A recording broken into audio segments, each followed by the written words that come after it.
هبطت طائرة النادي الأهلي أمس الساعة 2 بعد منتصف الليل في جنوب أفريقيا لملاقاة صن داونز بإذن الله يوم السبت بعد بكرة.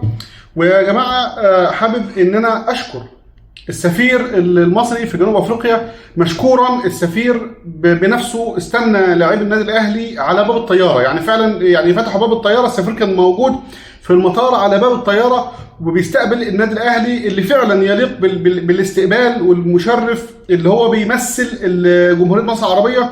وطبعا دلوقتي هيطلعوا يمكن يقول لك ان السفير ده يمكن اهلاوي والسفير ده مش عارف ايه وهيشخصنوا الموضوع.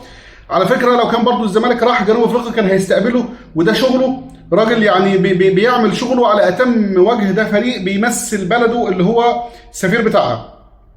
حابب يا جماعه ان انا اطرح نقطه معينه. الاهلي بيتم محاربته من الاتحاد المصري لكره القدم بمعاونه الاعلام. امبارح طلع خبر في جريدة المصري اليوم، في الموقع الرسمي جريدة مصر اليوم، وفي الجريدة الرسمية للمصري اليوم، بيقول ان مصدر داخل لجنة العقوبات او لجنة الانضباط بيقول ان عقوبة كهرباء 8 مباريات، تم ايقاف كهرباء 8 مباريات.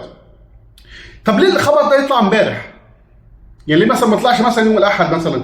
علشان اللعيب اتشتت، علشان اللاعب بيلعب ماتش صن داونز وهو متشتت ويتهزم او ما يعرفش يلعب اصلا او ما يلعبش اصلا. بيطلع علينا امبارح رئيس لجنه الانضباط سياده المستشار بيقول ان الكلام ده عاري تماما من الصحه، وان اللجنه ما اتخذتش اي قرار دلوقتي بخصوص كهرباء، وفي اي قرار هتاخده اللجنه هيتم الاعلان عنه للاعلام وللنادي الاهلي وللاعيب وللاتحاد المصري لكره القدم. لغايه امتى؟ لغايه امتى هتعاملوا ان انتوا جرايد صفراء؟ المصري اليوم واليوم السابع لغايه امتى هتعاملوا ان انتوا جرايد صفراء؟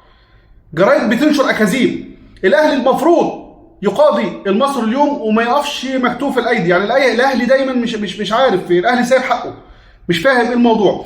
كمان بيتحارب من الاتحاد المصري. في لمحه كده عايز اقولها لكم، الجزائر او الاتحاد الجزائري لكره القدم بيعمل كل ما في وسعه لشباب بلوزداد اللي هو هيقابل الزمالك.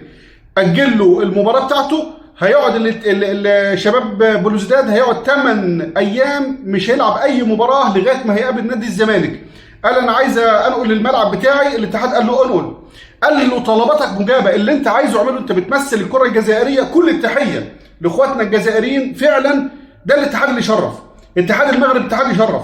لغايه امتى الاتحاد المصري هيحارب النادي الاهلي؟ احنا لعبنا مباراه، طلعنا من المباراه، ركبنا الطياره 9 ساعات ونزلنا في جنوب افريقيا، يقعدوا ساعتين عم يطلعوا من المطار، وبعد كده يسافروا تاني 70 كيلو على الاستاد اللي هيلعب فيه. لغايه امتى؟ لغايه امتى تحارب الاهلي؟ وفي الاخر يقول لك ايه؟ الاهلي هو الابن المدلل للاتحاد وللكاف واللي مش عارف لمين. حاجه يعني بجد مهزله، حاجه فعلا مهزله. اخر تطورات استاد النادي الاهلي. ليه الاستاد بتاع النادي الاهلي متعطل؟ طلع صراحة محمد سراج المسؤول عن ملف استاد النادي الأهلي، وقال يا جماعة الموضوع مش تموين، مش مادي. الموضوع كله ان احنا كنا عاملين التخطيط بتاع الاستاد 40 متر الارتفاع بتاعه، والدولة رفضت. قالت لك بس لازم يبقى 20 متر، لان تقريبا هناك في مطار قريب. بس انا اللي انا عارفه ان الشيخ زايد ما فيهاش مطارات يعني قريبه. تواصل الخطيب ورفع الارتفاع ل 30 متر، فتقريبا هينفذ على 30 متر وهيقل سعة الاستاد 30%. هيقل تقريبا 20,000. يعني الاستاد كان تقريبا 60,000، هيقل 20,000 هيستوعب 40,000 متفرج. يعني الاهلي فريق بيمثل مصر. المفروض ان احنا اي عقبات قدام النادي الاهلي ننزلها ونساعد النادي الاهلي على ان هو يعمل استاد، ونساعد ان الاهلي يرتقي بقناته، ونساعد النادي الاهلي ان هو يرتقي بالفريق بتاعه وياخد بطولات. الحاجات دي بيرفع علم مصر. الاهلي بيرفع علم مصر قبل ما بيرفع علم النادي الاهلي. دلوقتي الاهلي لما بيلعب في جنوب افريقيا بيقول لك الفريق المصري هيلاعب صن داونز الجنوب افريقي.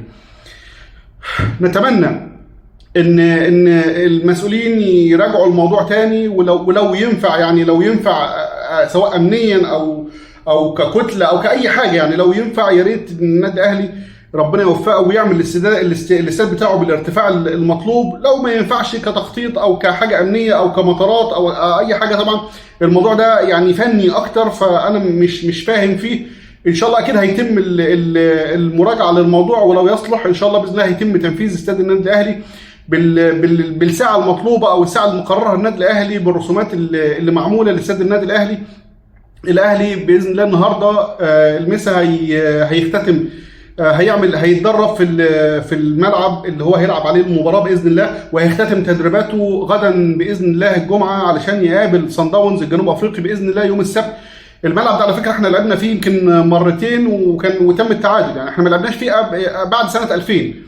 لعبنا مرتين وتعادلنا 0-0 و2-2. باذن الله الملعب باذن الله يشهد فوز تاريخي للنادي الاهلي على صن داونز الجنوب افريقي.